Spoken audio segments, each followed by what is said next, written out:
Otep à tous, bien-aimés frères et sœurs. Deux journalistes congolais en fait défection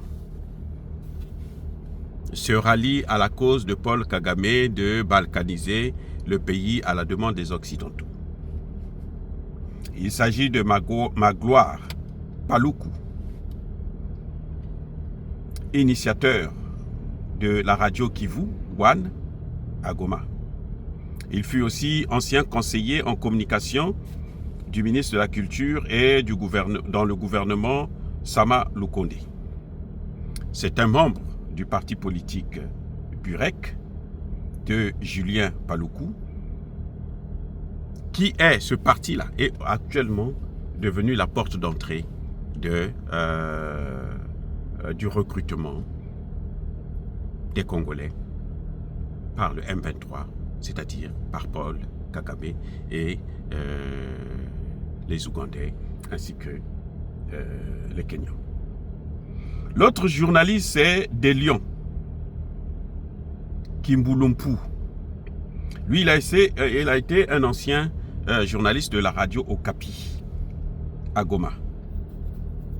Et il fut aussi conseiller de deux membres de la CENI. Lesquels? Imaginez lesquels.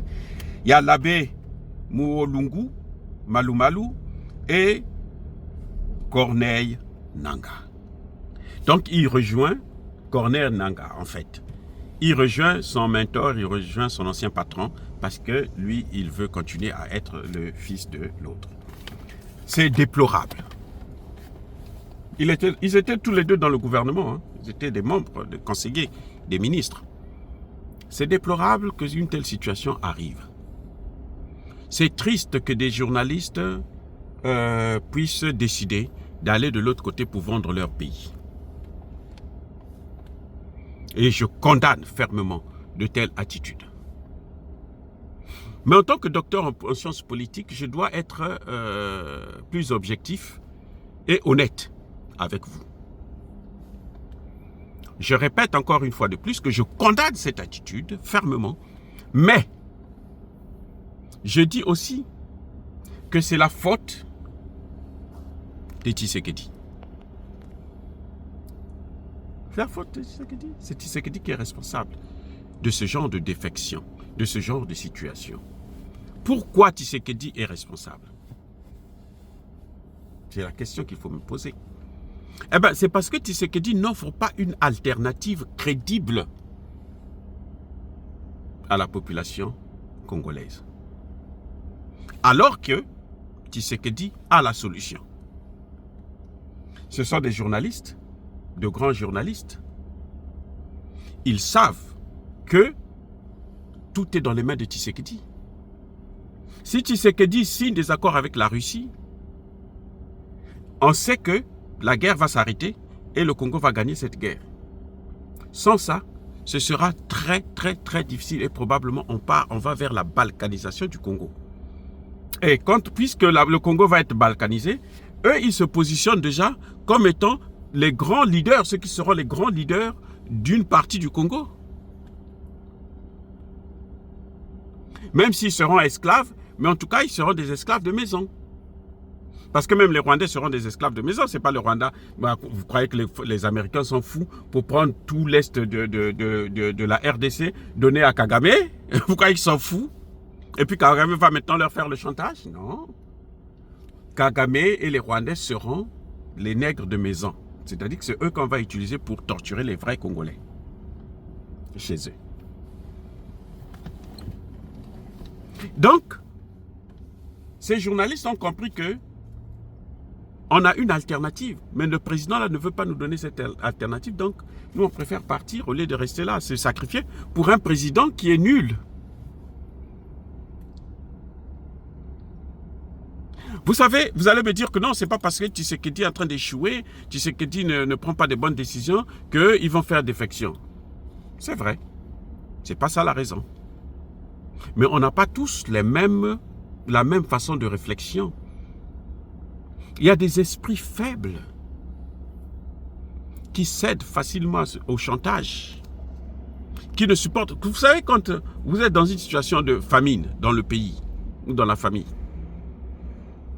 Il y a des filles qui vont aller se prostituer parce que bon, ils vont trouver l'argent facile pour nourrir leurs parents. Il y en a qui vont dire non, moi je préfère même mourir. Ceux-là, ce que vous voyez là, ces deux journalistes-là, Paloukou et De Leon, ce sont ces esprits faibles-là. Ce sont ceux-là, ces filles-là qui vont se prostituer pour se nourrir. Pas celles qui vont attacher la ceinture et se battre normalement, selon les règles de droit, pour pouvoir se nourrir. Ce n'est pas la même chose. Vous voyez comment les choses sont différentes?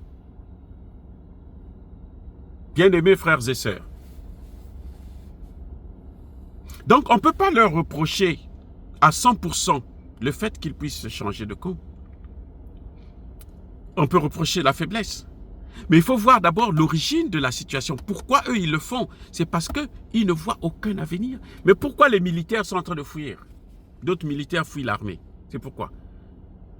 Mais parce qu'ils n'ont pas de quoi manger. Quand un militaire te passe, il vous dit, j'ai passé 5 jours sans manger, et puis je n'ai pas d'armes. Vous allez lui reprocher le fait qu'il fuit, qu'il dise, non, moi je ne vais pas aller combattre, comme ça. Eh oui! Bien-aimés frères et sœurs, ça pour moi c'est la responsabilité essentielle de Tshisekedi. Tshisekedi ne donne aucun choix aux Congolais.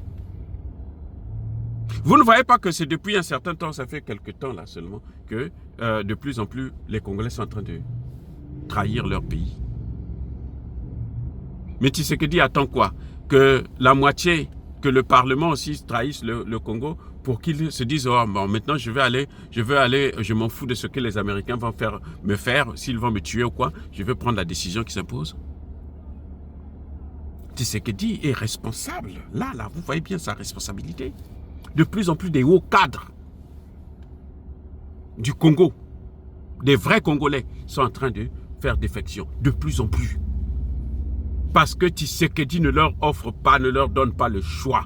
Tshisekedi ne leur montre aucun avenir. L'avenir du Congo, c'est d'aller signer des accords avec la Russie. Tout le monde le sait. Et Tshisekedi ne veut pas le faire. Donc il est en train d'hypothéquer l'avenir de toute une nation. C'est pour ça que vous voyez toutes ces choses-là. Le jour que Tshisekedi va fuir, va faire venir des Rwandais. Quand eux là, qui sont en train de partir là, ils savent que l'armée rwandaise et l'armée congolaise est maintenant équipée. Elle est accompagnée de Wagner. Elle va les neutraliser tous. Vous allez les voir eux-mêmes venir déposer des armes pour dire non, nous on est avec vous. Et puis on les prend, on les met en prison ou je ne sais pas. Mais tant que ça va être comme ça là, où chaque fois qu'il y a quelque chose, les militaires se retirent, laissent les Rwandais rentrer. Mais les gens vont fuir. Vous ne voyez pas dans certains partis, les partis que les Rwandais ont pris là, lorsqu'ils voient les militaires là, ils les chassent. Lorsqu'ils voient les militaires, ils chassent des militaires congolais. On dit, non, allez-y, vous avez fui, allez-y, vous nous avez abandonnés. Partez, laissez-nous avec ceux-là qui nous prennent en esclavage. Ils préfèrent ça.